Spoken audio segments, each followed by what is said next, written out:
At the heart of these new accusations is a woman named Kathy White, who some claim to have been Jay's first mistress during his long relationship with Beyonce, and a woman whose untimely death in 2011 is claimed by some to be just the tip of the iceberg of the dark exploits of rap's ultimate power couple.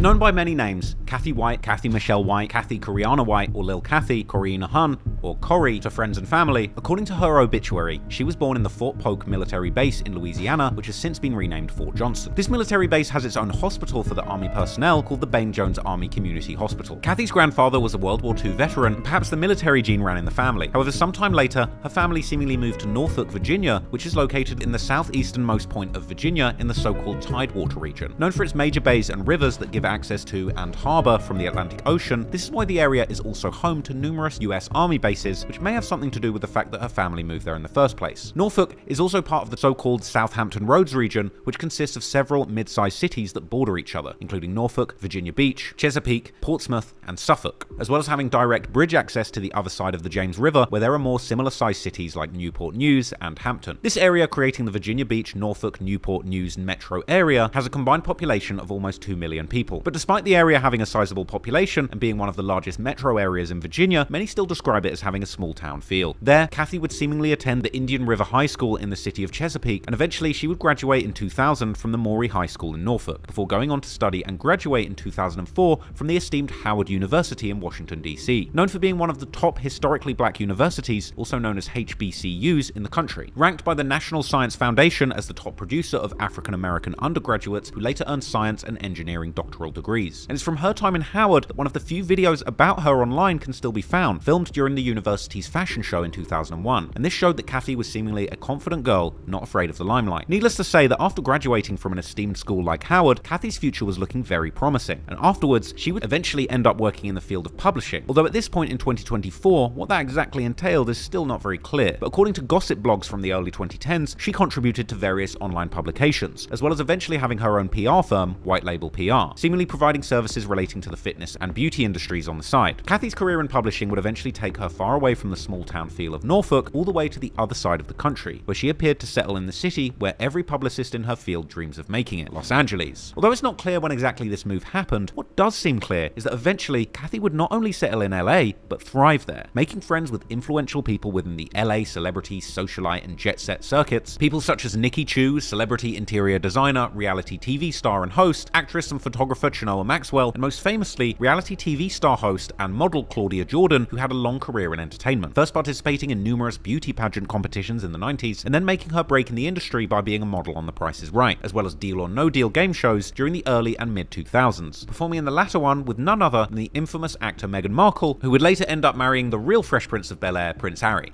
Now, this is a story all about how man life got flipped, turned upside down. In the late 2000s, Kathy's close friend Claudia would begin to appear on numerous reality and other TV shows, such as Donald Trump's The Celebrity Apprentice, as well as being a host at Jamie Foxx's popular Sirius XM radio channel, The Foxhole. That name's terrible. We gotta have The Foxhole. In the 2010s, she also appeared on the Real Housewives of Atlanta reality TV show, and most recently, she competed in NBC's Deal or No Deal Island game show in 2024, as well as being a host on the Fox Soul streaming network. However, unlike her friends, who many strive to be in front of the cameras, Kathy White appeared to be mainly focused on working behind the scenes and playing her role as a publicist, and therefore there aren't too many traces of her left online from the more established media sources compared to her friends, with one of those few sources being photos taken during appearances at a few different socialite events. However, this may have eventually changed, because while Kathy was seemingly mostly working behind the scenes in the entertainment industry, it does seem that in the background she did also have some other ambitions, as she was apparently a trained singer going by the artist name Coriana or Coriana Hun, and she would even appear to have registered her own company focused on music called the Coriana Hun Music Group while living in LA. There's also an internet movie database entrance made for her under the name Coriana Hun, where her alleged manager describes her as a successful model, screenwriter, and a talented singer-songwriter. And indeed, some of her modeling photos can still be found circulating online. Interestingly, this page also lists her birthplace as New Orleans, Louisiana, not Fort Polk, as well as listing her birth year as 1985 instead of the 1982 found on her obituary. Perhaps she thought saying she was from a more famous city and a younger age might have been assets for her career in entertainment. And there's even some credit credits that she has on the page from a few movies and TV shows she appeared in. One of these being a 2009 movie called Deep in the Valley, which is undoubtedly one of the most 2000s-style comedy movies ever made, with Kathy playing one of the dozens of scantily clad women making an appearance in the film, along with some good company like Kim Kardashian, who at this point in the late 2000s had only just begun her unbelievable rise to the top of the entertainment world, following her unforgettable performance in the 2007 box office smash Kim Kardashian Superstar, co-starring Ray J. But anyway, for Kathy White, aka Coriana Hun, the last role listed on the site is from a 2010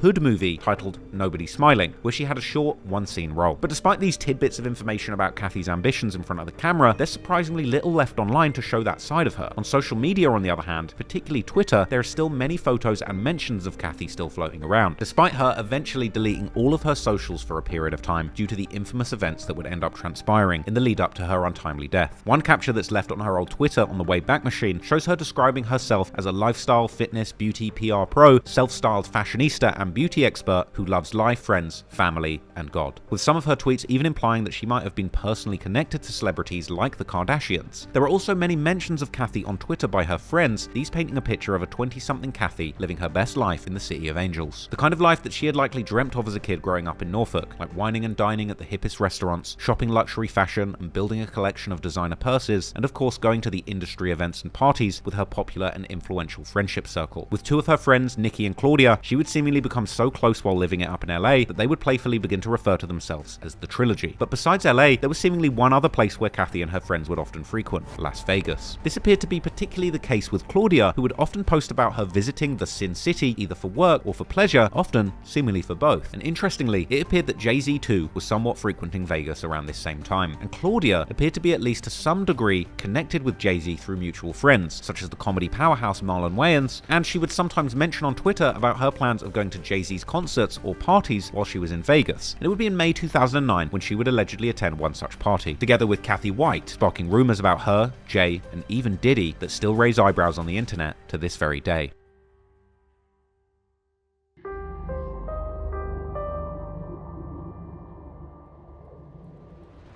On May 2nd, 2009, Filipino boxing legend Manny "Pac-Man" Pacquiao was set to face the British boxing legend Ricky Hatton. Now, my dad and older brothers were boxing obsessives, and I remember staying up late to watch this fight as a teenager, but little did I know the madness that was going on behind the scenes. Now, this fight would take place in the famous MGM Grand Arena in Las Vegas, and many A-list celebrities had gathered in the city for this fight, including Jay-Z and his good friend P. Diddy, as well as the singer Cassie Ventura. Now, at this time, Kathy White hadn't yet joined Twitter, but based on the tweets of her good friend Claudia Jordan, it appeared that they had also arrived to Las Vegas to join in on the action. Around noon on the day of the fight, Claudia would tweet how she had been jogging and was about to hit the pool, spending a chill day in the lead up to the big party night. The fight between Pacquiao and Hatton would end up being one for the ages, with Pac-Man winning the match and knocking out Ricky Hatton in the second round, much to mine and my dad's disappointment, with what would later be awarded as the best knockout of the year by the Ring magazine. Now that hurt me deep, to be honest with you. But anyway, after that fight, the celebrity crowd would gather at numerous after parties that were likely taking place all over Las Vegas. One of these parties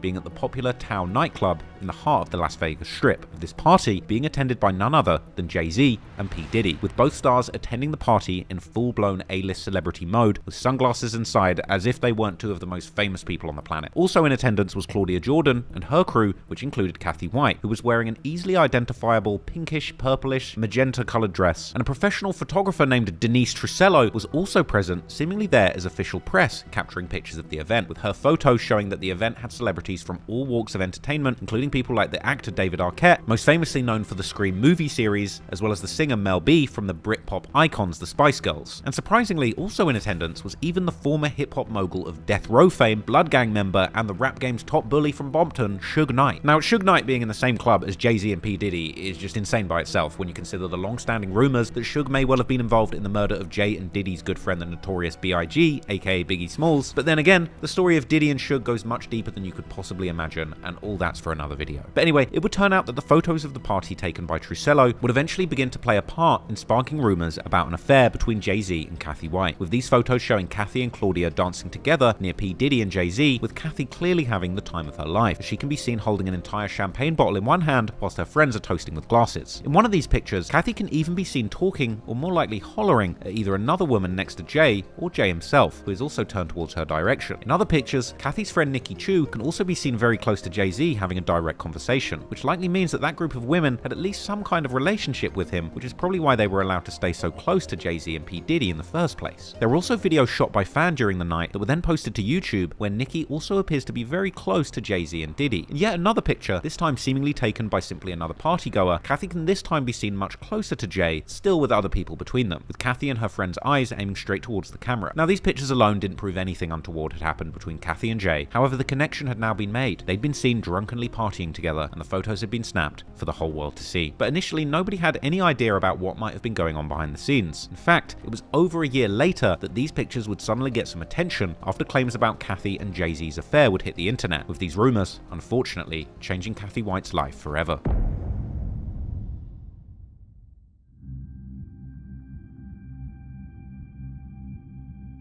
After being snapped at a Las Vegas nightclub with Jay-Z and P. Diddy, Kathy White went back to her LA lifestyle and for a time moved on with life as normal. The rest of 2009, Kathy White would likely stay living the good life in Los Angeles, and at the end of the year, she would actually join Twitter, helping us get a better understanding of her life going into 2010. It seems that she was mostly staying in Los Angeles and doing the usual things like working, going out partying with her friends in mansions and at pool parties, attending events like basketball games and concerts, with at least one of these perhaps even being a Jay-Z concert. She would also travel with her friends, seemingly going to places like Paris, France, but there were also changes happening in Kathy's life, as in the summer of 2010, posts would surface on social media indicating that Kathy was actually moving away from LA and back to the East Coast. But Kathy certainly wasn't heading back to Norfolk, but instead to the biggest metropolis in America and Jay-Z's home city, New York. And it also seemed that she had received some big deal work-related offer, with tweets discussing some kind of celebratory dinner and how she was about to blow up, with one post saying that she was just about to sign some kind of big deal. But unfortunately, the good news wouldn't last for long, because by the end of August, the rumor about Kathy and Jay-Z's affair would finally hit the internet. It was first posted by an LA gossip blog, Diary of a Hollywood Street King, a blog ran by a man called Jackie Jasper, real name Sean Merrick, who is a Canadian-American former rapper whose career in music began in the early 90s, when he would make some impact nationally in Canada with his single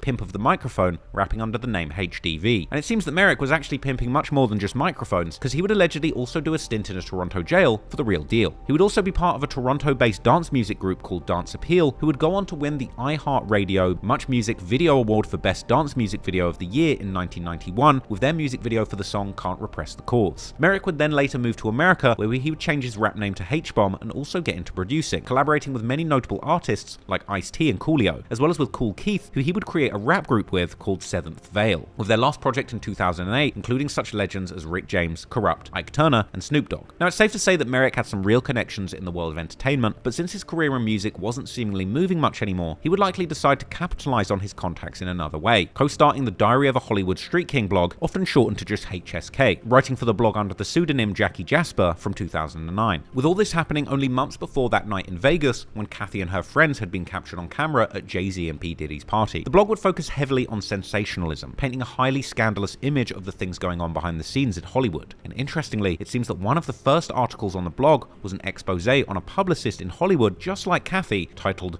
Gossip on a Gossip Girl. Now, the blog had even gone after Kathy's friend Claudia several times before the story on Kathy and Jay-Z went public. HSK would call out Claudia Jordan as a gold digger, an opportunist, and a homewrecker for allegedly pursuing men that were already in relationships. The HSK blog was particularly venomous and seemed to indicate some sort of bitterness towards Hollywood socialites, or arguably just women in general. Headlines calling Claudia Jordan washed up and wanted by no man definitely gave off some slight incel vibes, but anyway. Whilst extremely sensational, it must also be noted that the blog has at least once been at the very forefront of breaking a huge celebrity story. For example, in 2014, it reportedly became the first source to publicize Charlie Sheen's HIV diagnosis well over a year before the actor would finally come out and admit it himself. Also, in Kathy's case, HSK would claim that their story was an exclusive that they had received from a source directly close to Kathy, claiming that Kathy's relationship with Jay-Z went back all the way to before him and Beyonce were even married, and the source would also claim that they had first learned about the affair between Kathy and Jay from her friend Jason Lee, who went on to end up being perhaps best known for being the founder of Hollywood Unlocked, another celebrity gossip site essentially doing the same thing as HSK but in the modern era, as well as appearing on the TV show Love and Hip Hop Hollywood. And Jason Lee's exemplary contributions to gossip journalism include getting the first-hand scoop on Queen Elizabeth's death an impressive 7 months before it actually happened. There's being first, and then there's that. Anyway, back to Kathy White. Jasper's Hollywood Street King blog would also claim that he got the rumor from Corey's friend Jason Lee, and that several close associates of Jay-Z had confirmed the story was true. But the muckraking wouldn't end there, as the blog would also claim that Claudia Jordan was often bitching about her friend Kathy White behind her back, even claiming that Claudia was jealous of Kathy for getting into a relationship with Jay-Z, reprinting apparent swipes from Claudia where she claimed that Kathy has $100,000 in bags, $200,000 in shoes, but lives in a messy one-bed apartment, as well as claiming she can't believe Claudia is getting richer men than her, and even suggesting that her cat smells bad. Anyway, while the online celebrity gossip culture in 2010 was nothing like it is now with modern social media, even back then in the blog era, that story would make a huge impact, with sites like the popular gossip discussion forum Lipstick Alley soon starting a thread on the rumor which would quickly gain dozens of replies, which based on these replies was clearly exceptional at the time, with posts claiming that the forum hadn't been this active since Obama won the election. Kathy would seemingly find out about the blog post rather quickly, would allegedly go on to message Jasper personally, which he would gleefully post on his blog as an update, sharing the message that demanded he take down the post and claiming she plans to sue him for copyright infringement. Kathy would also immediately go on to delete her Twitter and Facebook accounts, but in the eyes of many, this would only make her look more guilty, with forum posters claiming that it must be true if the Mistress deleted her Twitter. It would also do little to stop the online sleuths from doing their own investigations, and soon they would find the pictures of Kathy and Claudia at Jay-Z and Diddy's party, adding even more fuel to the fire, with Jackie Jasper of Hollywood Street King himself even commenting on the thread, responding to criticism by the online sleuths, who clowned him, saying that they found more evidence than he had, despite his claims of being an industry insider. And soon Jasper would post the pictures from the forum on his own blog, as well as repeating the question of why would Kathy delete her socials if she was innocent. However, there was one glaring hole in Jasper's story that seemingly even online sleuths on Lipstick Alley would fail to realize, because in the original blog post, Jasper would claim that according to his source, the meeting of Jay and Kathy happened in September 2009 during a night of a boxing match between Floyd Mayweather and Juana Marquez. This fight took place on September the 19th at the MGM Grand Arena in Las Vegas, that very same arena where Manny Pacquiao and Pacquiao-Hatton had fought some months earlier on May the 2nd. Kathy's friend Claudia would indeed be in Vegas that night, as she would be set to host a fight night after party at a freshly opened nightclub near the Las Vegas Strip. The next day, Claudia would even post a picture of herself and her friends in Vegas, but Kathy would be nowhere to be seen. But what makes Jasper's version of the events truly impossible is the fact that Jay-Z himself was nowhere near Las Vegas at this time, as he would be doing 2 consecutive shows at the Wembley Stadium in London, in England, on both the 18th and 19th of September, together with Coldplay and other artists. Additionally, on Sunday, September the 20th, he would do an interview with a UK radio station, showing that the entire weekend he would in fact stay firmly on the ground in the United Kingdom. And if that's not enough proof, Jay-Z had in fact likely stayed in the UK for the entire month of September, as he would tour all over the country with Coldplay. At the very least, this mistake in Jasper's reporting appears to show that his sources may not have been as reliable as he was making them seem, and confusing which boxing fight they met at, as well as getting the timeline wrong, arguably destroys his credibility and means that we can't really trust any of his outrageous claims. But nevertheless, Jasper would continue on reporting about Kathy and Jay's alleged affair, doubling down on his factually incorrect information, incorrectly maintaining that their meeting had indeed happened around the September 19th boxing match between Mayweather and Marquez, with his source now doubling down on the lies, claiming that Jay-Z had been buying expensive designer items for Kathy to wear during that night, when Jay-Z was in fact in the United Kingdom the entire month. He would also claim that Jay-Z had taken Claudia out gambling at the famous Bellagio casino, and seemingly fabricating a story about Claudia's friends circling them to make sure nobody saw. A great way to cover the fact that no pictures exist of this meeting, because it never actually happened, because Jay-Z was in England. However, besides Jasper's Hollywood Street King and a few other gossip blogs, none of the more reputable tabloid media outlets like TMZ would seemingly bite when it came to posting this rumor. And so, life would seemingly, eventually, go back to normal for Kathy White, who would then, in the beginning of 2011, return to Twitter under a new username, I Am White Label PR, with this move possibly reflecting the fact that she had now started her own PR firm. However, this time, she would keep her account private, likely only accepting her closest friend circle to see her posts. But what we do know is that she was now living in New York, having completed the relocation she had planned months ago, with one of the people tweeting at her about New York being the comedian DeRay Davis from the Barbershop movies, who would interestingly call her his ex. It seemed that Kathy was enjoying her new life in the Big Apple, and her life was on the right path. However, Jackie Jasper at Hollywood Street King was not planning on leaving her alone, and he would make yet another blog post about her, this time based on his alleged source in New York, who would claim that Kathy had gotten involved with some shady people and businesses. Now, this salty post had a real tinge of woman hatred to it, as he branded her Jay-Z's mistress, lamenting her rebranding to a fitness expert, and claiming her only skill is shaking her butt, and claiming she's using health products linked to a former mobster and adult entertainment mogul. Jasper would also claim that Kathy's move to NYC was due to her affair with Jay-Z getting outed, which would once again appear to be simply factually incorrect, as Kathy had clearly planned her move to New York City months before the alleged affair with Jay-Z had been publicized by Jasper at the end of August 2010. But strangely, while the timeline was certainly a mess, and Hollywood Street King was twisting facts and falsehoods to paint the desired narrative, clearly there had been a connection between Jay-Z and Kathy, and they had indeed partied together alongside P. Diddy and Claudia Jordan in Las Vegas. Now that was out there for the whole world to see, but combining that that, with the false narratives being painted by these blogs, Kathy White's reputation was seemingly in tatters. She'd been labeled as Jay-Z's mistress, and the only evidence were paparazzi photos from one party and a bunch of anonymous sources that were demonstrably lying. Unfortunately, the truth would only matter so much, as only about a month after this blog, Kathy would meet her untimely end under incredibly suspicious circumstances.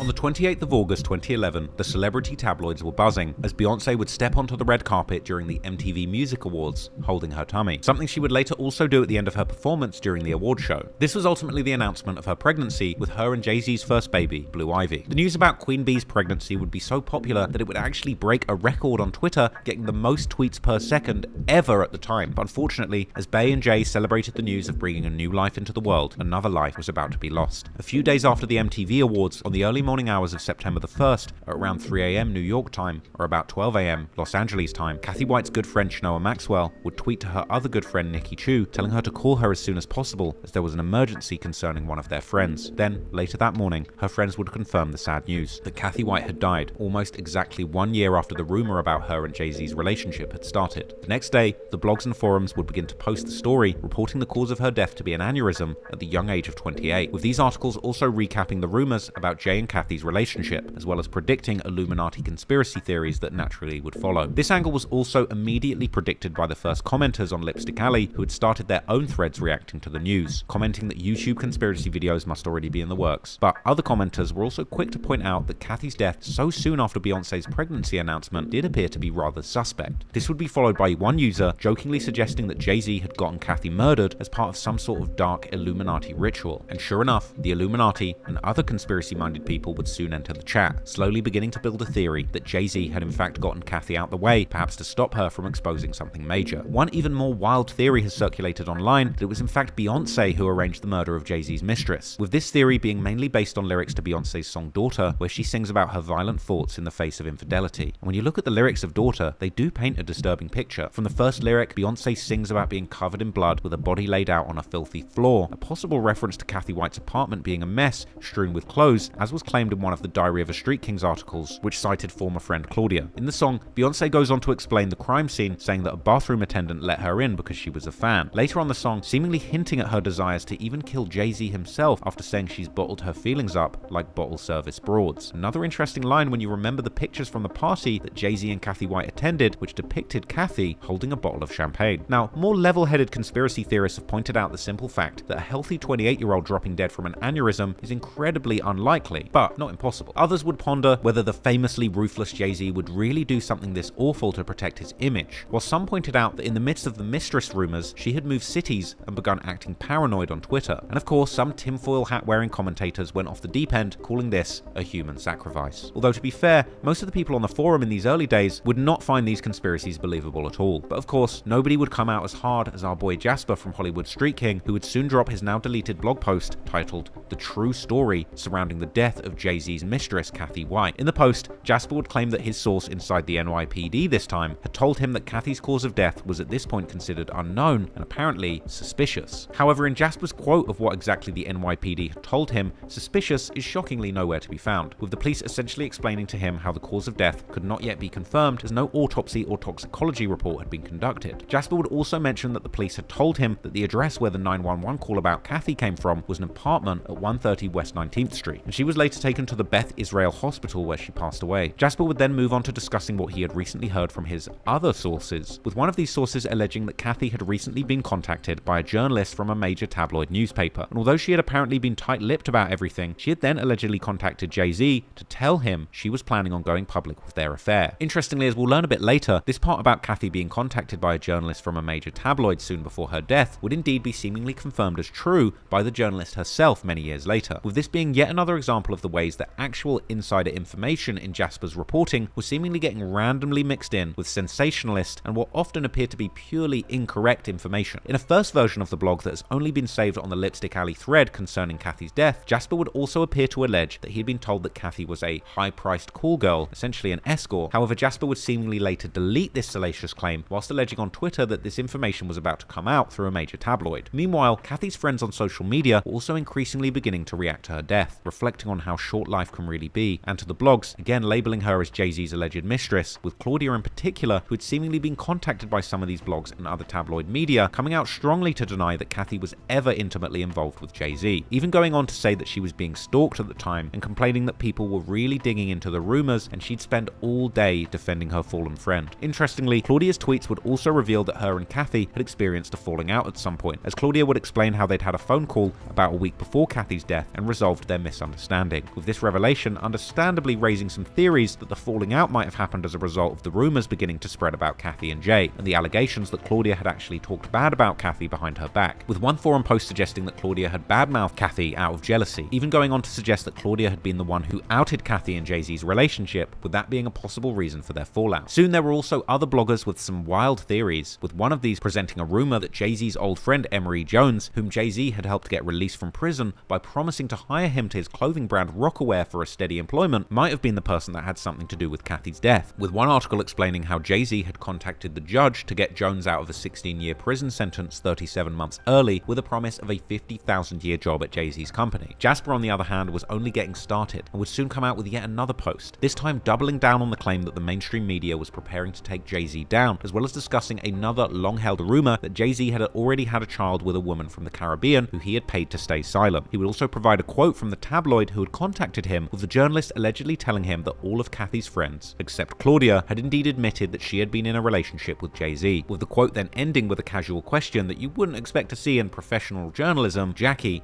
do you know if Jay practices Satanism?" The foul play angle was also gaining more popularity amongst the users of forums like the Lipstick Alley, with salacious posts suggesting that the aneurysm was used as a cover for the real cause of death, and a wild claim that Kathy had the same ring as Beyonce and that Jay-Z had bought a condo in New York City for a mystery woman, while other posters had their cake and ate it too, claiming that aneurysm-induced deaths have been used to cover up murders for years, also saying that Jay-Z is way too soft to be catching bodies. At this point, only days after Kathy's untimely death, the writing was already on the wall, with the internet clearly becoming increasingly convinced there had been foul play and somehow Jay-Z had been involved. But interestingly, if Kathy's old online obituary that's still accessible via the Wayback Machine is to be believed, even an investigative journalist from the New York Post would try to get in contact with her family in the weeks following her death. Although this might just as well have been an online sleuth trying to fish more information whilst pretending to be an actual journalist, nevertheless, despite Jasper's claims that a major tabloid was looking into Kathy and Jay's relationship and were about to go public in a major way, with even a possible New York Post journalist attempting to get in contact with Kathy's family to look into the death, in the months and years following her passing, no major articles would ever come out, and the story would only stay alive in the gossip and conspiracy forums in the blogosphere. At times, this story has gained more momentum, like in 2016 when Kanye West would do the infamous speech on stage in Sacramento where he would claim that Jay-Z had killers. The rumors were eventually also dug up by content creators on platforms like YouTube and TikTok coming into the late 2010s and early 2020s. However, in late 2023, the case would suddenly get a huge new boost, as another hip-hop mogul ended up getting in hot water, with the implication being that if he went down, he'd be taking Jay-Z with him.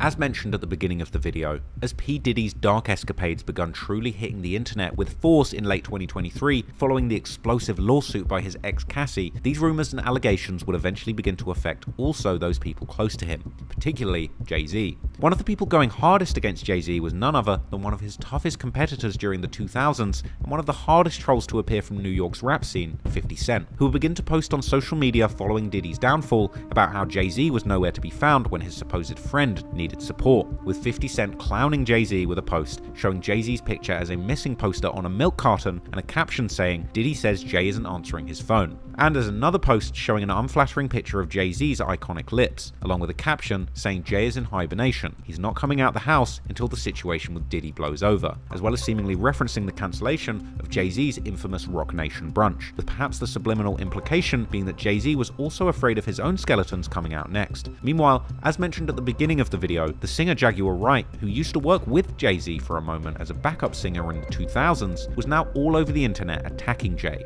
with her undeniably entertaining interviews where she would claim to expose all kinds of dark secrets about her former colleagues, which ultimately gained millions of views. You want to know what makes Diddy being publicly shamed like this so left? What's that? Sean Carter is worse. Uh-oh. Oh, man. Sean Carter is just as bad as the diddler. And I know that for a fact. I got the scars to prove it.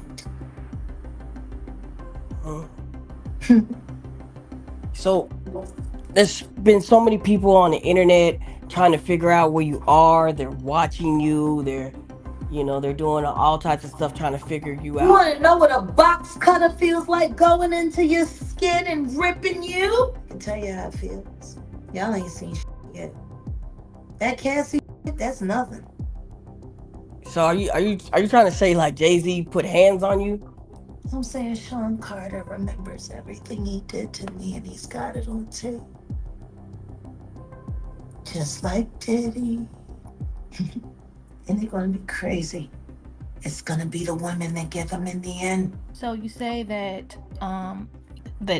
Jay-Z! And I think it's time for him to start speaking up about his very good friend. Just 9 months ago, you were singing his praises. All that he's done for the culture. And how you gotta be crazy like Diddy to make it. Then you didn't want to sit next to him at the Grammys. Told everybody that he had cooties. And canceled the Rock Nation brunch. Which is your favorite event. Because that's how you line up who you gonna move around next year. Like y'all did with Clarence Avant. I'm gonna get you. And I told you I would. And I'm gonna keep my word. And you're gonna pay me in full. In one such interview with the Real Life Productions channel, Wright would even go on to claim that Kathy had been murdered by a woman and that Diddy had a video of the murder. Last question. I asked you to do this earlier, but I just want you to do it even more, go detailed. What do you predict will happen next in the future? You know, it's like you see it before it happens. Kathy White's true killer is going to be unveiled. And it's not a man. And that woman died screaming. Show him the tape, Diddy. You got it. That might buy you a little time. You should probably stop looking for plastic surgeons.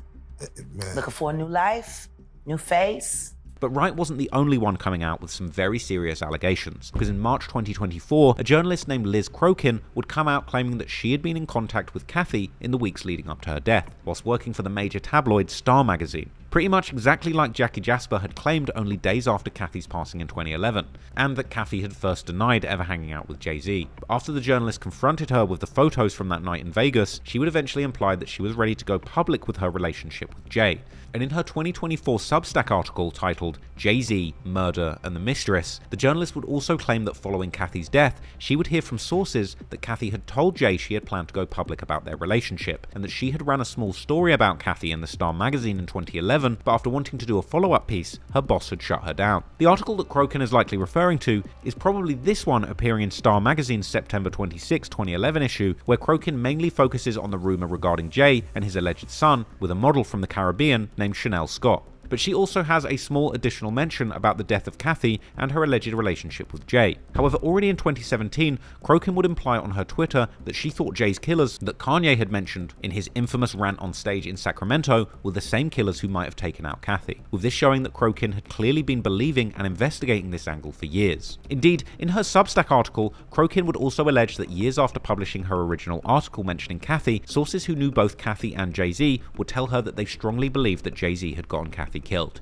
and that he even had coroners in his back pocket that he could bribe to fake the cause of death. Crokin would also refer to a 2020 gossip blog about an A-list host/model who Crokin would take to be Claudia Jordan, allegedly claiming that she had come to the conclusion that an A+ list rapper had killed her friend, with this likely being a reference to Jay-Z and Kathy White. However, Jordan herself has publicly seemingly never even hinted at coming to such a conclusion, and even her more recent mentions about Jay, such as her commentary on the Fox Soul streaming platform where she's a host, have seemingly been very neutral towards him. Also, do you guys think that, and this is also just to throw this out there, as far as Jay-Z, like it could be he's afraid, right? Or it could also be he's a huge star and a target. He's succumbed to this paternity test. Like, how many other people want to come out and waste time and get attention off of his name? Because, you know, there's probably a million girls that can say, oh, I have a picture with Jay-Z, I messed around with them or whatever. That might be kind of frustrating. Crokin would then end her Substack article by going through some other related factors, such as claiming that during the 2011 times, Star Magazine was getting constantly contacted with tips about Jay-Z's different mistresses, as well as a rumor that Jay's friend Diddy has also been accused of murdering his ex Kim Porter, the disturbing allegations that were made by Diddy's former producer Lil Rod, as well as going through statements made by people like Jaguar Wright and listing Jay's previous encounters with the law, such as his stabbing of the producer Lance Riviera in 1999, which I also covered in a previous video 4 years ago. Check that out if you want to know the story. But at the very end, Crokin would seemingly dive off the deep end, as she would dip into infamous conspiracy theories regarding people like Hillary Clinton's former campaign manager John Podesta and the performance artist Marina Abramovich, who she claims to be Jay-Z's good friend. Now, this is certainly not a political video, and whether or not you believe in conspiracy theories or not, that's your business. But with the goal of practicing responsible content creation in mind, it's certainly relevant to cover this part of Crokin's journalism, because she's certainly no ordinary tabloid journalism. And in fact, she hasn't been one for some time now. In recent years, long since leaving behind tabloid magazines like The Star, Liz Crokin has become particularly known as a conspiracy theorist and devoted Trump supporter, who's gained great prominence amongst America's right-wing political circles by promoting conspiracies like Pizzagate and QAnon. I don't trust her personally, but, it's up to you. But in the end, we'll perhaps never know what truly happened with Jay-Z, Kathy White, and her untimely death in 2011.